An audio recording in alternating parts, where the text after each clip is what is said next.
Black Lives Matter movement is not just a hashtag. Let's all say it together. It's not Not just a hashtag. The movement itself is comprised of many individuals, organizations, institutions who are all fighting back against anti-Black racism and state-sanctioned violence in all of its forms. I have a huge amount of respect for folks who are doing the Black Lives Matters work. Why? Because power concedes nothing without a demand. That hasn't changed. When I think about Black Lives Matter, unfortunately, it matters to corporate establishments who are making money off of prison privatization, corporations who benefit from cheap prison labor, but also government-run institutions, prisons that are in urban community or rural communities around the country that have become economic engines for those very communities. The issues that have been going on in the Black community, more recently spurring the Black Lives Matter movement, really have to do with both economics, education, and the ability to have knowledge and information about how to improve ourselves and like, what do you do in certain circumstances? Because empowering the movement through economic empowerment is exactly what we need. A lot of times people don't realize that so much of the social justice issue lies itself in economic disenfranchisement of our communities.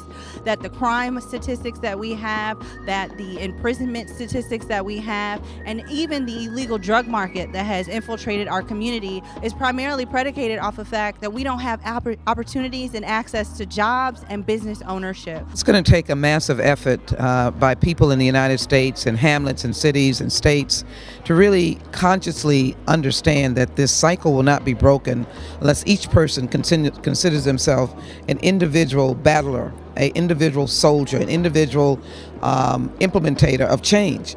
Black Lives Matter says something very important today. It is a stream of consciousness. It is a multitude of people and interests and groups that nonviolently are challenging the system.